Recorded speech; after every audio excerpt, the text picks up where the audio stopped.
Have you ever found yourself staring at your wallet like, Where did all my money go? yeah, same here.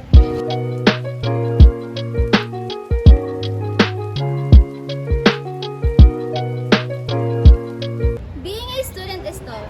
Allowances are tight, expenses pile up, and it feels like everything costs too much.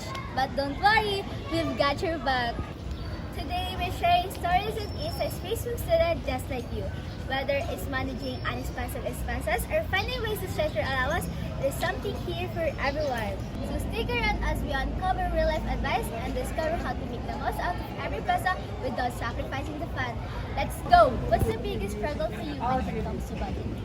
Siguro yung biggest struggle sa akin sa pagbabudget pag dumating na yan yung bare months kasi ang daming darating na mga sale pero marami lang gustong bilhin na gamit o kung ano man pero pagdating kasi ng December marami na rin bayarin sa school kaya ang hirap mag-budget talaga kaya may kahit gusto mo yung isang bagay talagang itatabi mo na yung pera.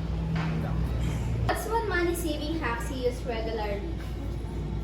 Ano? Yung ginagamit kong hacks para, ano nga yan?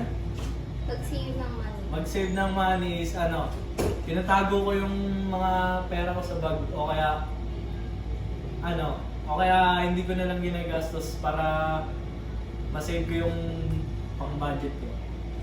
Thank you. What's a common mistake students make with their money? For me, the common mistakes that students make with their money is yung pagiging impulsive buyer or yung pagbibili ng mga hindi naman kasama sa needs nila. Thank you.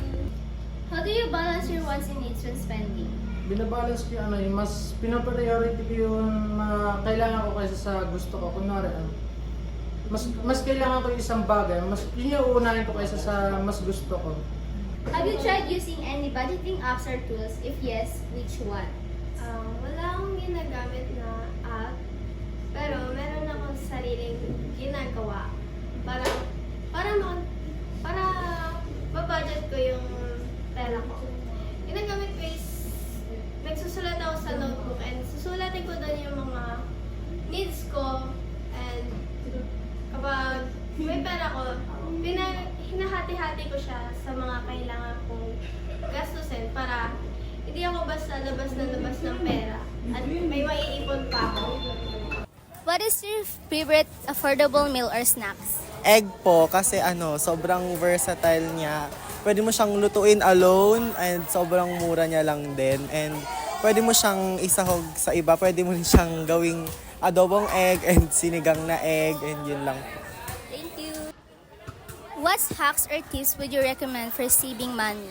Yung isa po sa primary na ginagawa ko is yung nagbabaon na lang instead na bumibili sa canteen since mas nakakamura and yung allowance ko pwede ko pa po siyang gamitin for other things. Thank you. Saving money as a student isn't always easy, but hearing this story shows that it's possible to make it work. Whether it's learning from mistakes or learning new strategies, every little effort counts. Enjoy this video and find it helpful? Please like and subscribe.